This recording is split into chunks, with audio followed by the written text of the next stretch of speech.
Good morning po sa lahat. Isa pang maliyugto na ating daily Bible blessings. Pamagat po na ating aralin ngayong umaga ay ang angkop na pekitungo. Ang angkop na pekitungo. Maganda po sa ating buhay ang iba-iba, hindi po ba? Ito ng pagkain na iba't ibang ulam at iba't ibang putahe. Pwede po kasuotan, iba't ibang kulay, iba't ibang style. Pwede nga po sa ating mga pinapanood, maaaring drama, may action, may comedy, at iba pa.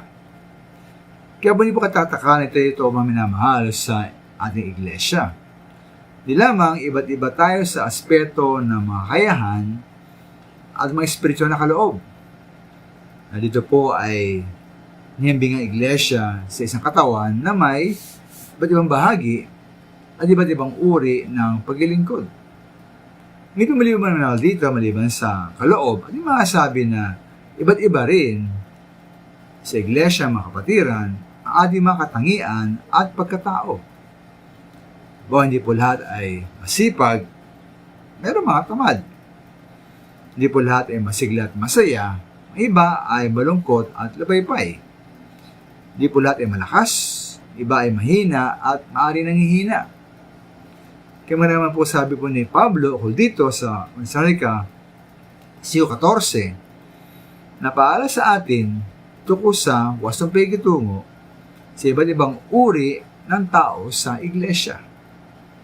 Ayon sa verse 14, at aming pinamanik sa inyo, mga kapatid, na inyong paalahanan ang mga manggugulo, palakasin ang mga may hinang loob, alaya na ang mga may hina, at maging mapagpahinuhod kayo sa lahat. Kaya po sa iglesia, may mga manggugulo o sa ibang salin po may mga tamad.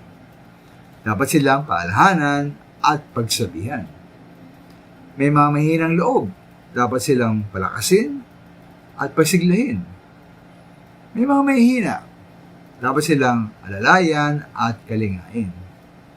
At para po sa akin, maaaring ang pinakamagandang bagay ng verse 14 ay ang sinabi sa badandulo na para sa lahat, dapat mapagpahinuhod at pagtiyagaan. Sino minamahal, para sa akin, dapat tayo maging matyaga. Maging matyaga tayo. Anumang uring tao ang ating makasalamuha sa ating iglesia. Sabi nga po ng bagay ng Titus chapter 3 verse 2, magpakinahon at maging magalang sa lahat ng mga tao. Maraming salamat.